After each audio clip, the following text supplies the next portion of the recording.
Assalamu алейкум, Багыттуу каналынын көрүүчүлөрү. Бул көрүп турганыңыздар бири көргөн адамга чөп кыркчу жаадын элестетиши мүмкүн.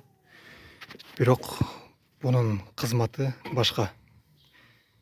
Биз бул менен алмак кыркабыз, алмак жасайбыз. Бир алманы 8ге бөлөт. Бул жактарын атайын түртүп салыш үчүн бул жактарды дагы кыркылып даярдалган.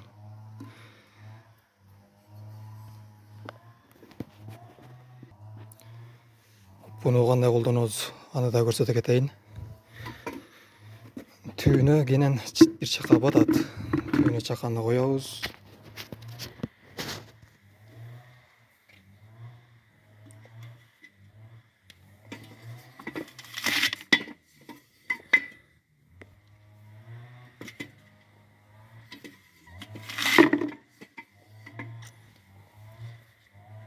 Бул аябай оңой. Убактыңыздарда үнөмдөсөңүздөр болот.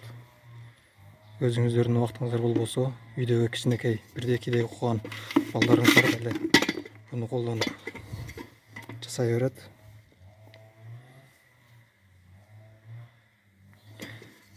Эң башкысы түшкөн алманы ысырап кылбастан алмак акыл сатсаңыздар болот, же болбосо өзүңүздөр үчүн даярдап алсаңыздар болот. Компотко, кышкыга.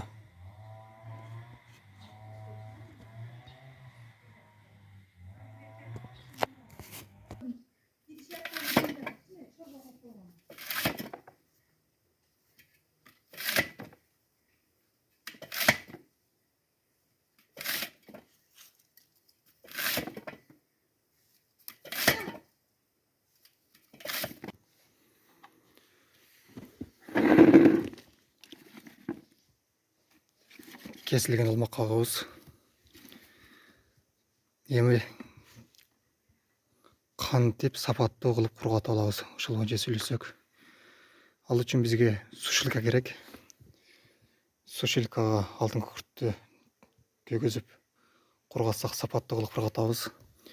Бирок бизде сушилка жок болгондо байланыштуу элдик ыкманы колдонобуз.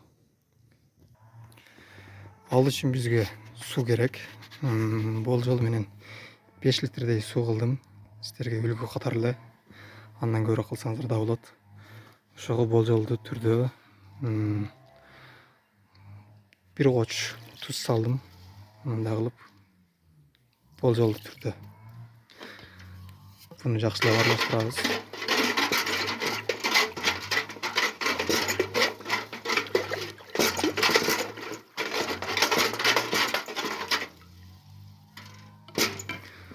Буга кесилген алмак кабызды салабыз.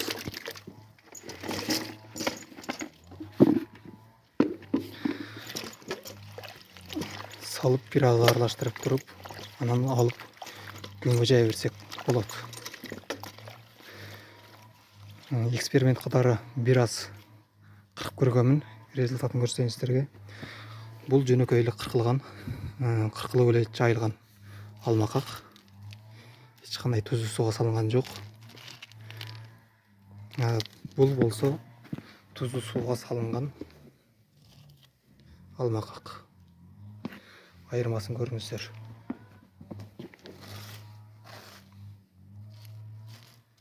Бир аз сапаттуураак болуп кургайт. Эгерде сиздерде дагы башка варианттар болгон болсо, комментарийга жаза кетиңиздер. Айта кетчү нерсе, бул алмак кыркчу аппараттын баасы 2,5 миң сомго жасаттык. Эгерде сиздерге да жаккан болсо, төмөндөгү номерге кайрылып жасатып алсаңыздар болот. Ушуну менен бүгүнкү чыгарылышты жыйынтыктайбыз. Кийинки чыгарылышта жолугушканча.